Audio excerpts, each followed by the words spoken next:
It's your girl, the Grown Woman Gamer, and if you watch my previous video, 3 things the Warriors need to do in order to win this championship series against the Celtics. This is the second video in that series. This video will focus on the 3 things that the Celtics would need to do in order to win the series against the Warriors.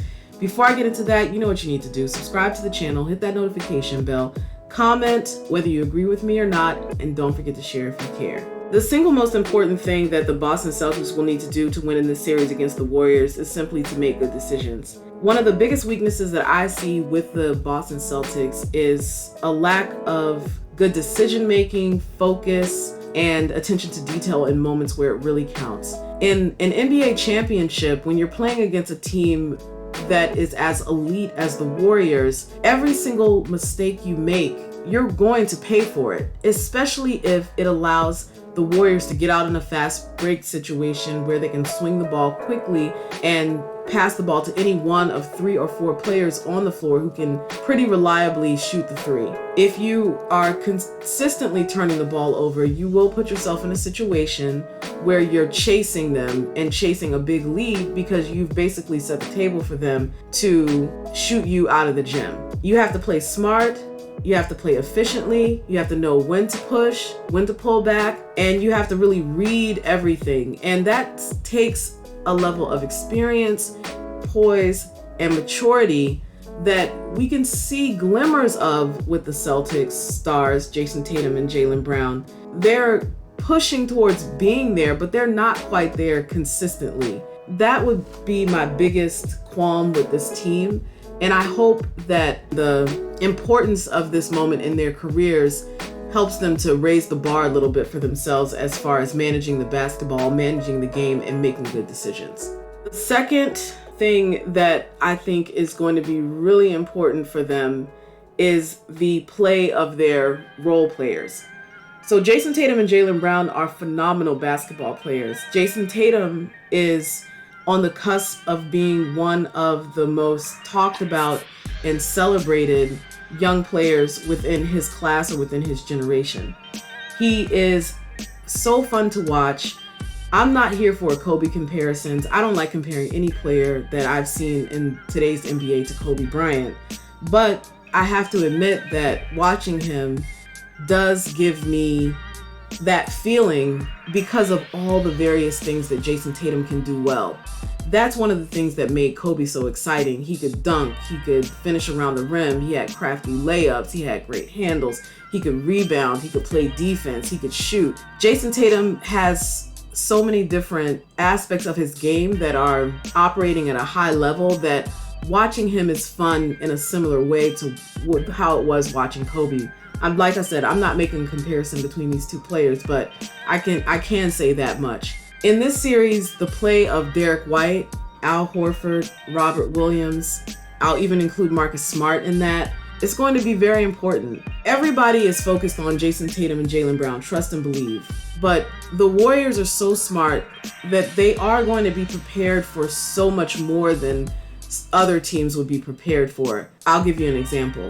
The Game 7 that we witnessed between the Celtics and the Bucks, we can recall that Grant Williams scored 3 after 3 after 3 after 3. Coach Bud had made a decision that he was going to leave Grant Williams open in order to put more defensive pressure on Jayson Tatum, Jaylen Brown, Marcus Smart, but particularly Jayson Tatum and Jaylen Brown. Eventually, you have to recognize, oh, this kid is knocking down all these threes, we're going to have to defend him. I think that they're going to have to put the Golden State Warriors in similar predicaments that allow Jayson Tatum and Jaylen Brown to get free. The more successful Al Horford, Marcus Smart, Derek White, Robert Williams, Pritchard even, any player that they have on the floor that's name isn't Jason or Jaylen that's doing well will actually allow Jayson Tatum and Jaylen Brown to get freed up because the Warriors will have to make some decisions about where to allocate their defensive pressure. And so I think this is a big thing and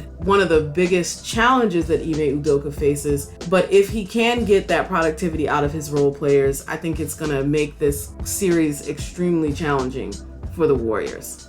The third thing that I would say is extremely important is defense. The Celtics defense is the best in the NBA. Everybody has seen what they're able to do. We saw what they were able to do against Kevin Durant and Kyrie Irving. While this doesn't seem like such an awesome feat because we know all the things we know about what the Nets had going on and that they definitely were not really and truly prepared to face an NBA postseason because of all the various things that we know were going on with that team. The bottom line is that they still caused a lot of trouble for two of the best scorers in the NBA. We saw what they were able to do against the Bucks. No, they did not prevent Giannis from scoring or doing what he's able to typically do against any team in the NBA, but they slowed that team down enough and slowed him down enough, particularly through the effort that they got from Al Horford, so that they were able to win that series against the reigning champions. Against the Heat, it was not as impressive to me. Not the fact that they obviously they won a 7-game series, they won a game 7 in Miami. That's impressive. But there weren't a lot of offensive challenges in that series besides Jimmy Butler. And Jimmy Butler, for what it's worth, had his way with them. He got everything he wanted in that series. I think he had one game where he was a little off, but I don't think that had much to do with the Celtics. If you go back and watch, I think it was game 5, Jimmy Butler just didn't look right in that game, and perhaps it's due to the injuries that he's dealing with his knee and everything, and just the wear and tear of all of what he gave to not only the regular season, but the postseason. One of the biggest things for the Celtics is that they're facing a defensive challenge unlike anything that they faced so far in the postseason. The Warriors are so smart, so crafty, so quick, and the biggest thing is the intelligence, the strategy, what Steve Kerr has as far as the system that he's implemented with this team, that I don't know if even with the level of defensive ability that the Celtics have, if they're going to be able to constantly be figuring out what the right decision is on defense. But Ime Udoka has prepared them, and we'll see what happens there. But that's going to be just as important in this series as the good decision making and the play of the role players. Those are my thoughts about the Boston Celtics. Thank you so much, you guys, for listening to my commentary, helping me to grow my channel. We are almost at 1,000 subscribers. I appreciate every single person who has supported my channel. Hit that notification bell. I'll have more content coming out throughout the finals. Comment whether you agree with me or not. Don't forget to share if you care. And I'm out.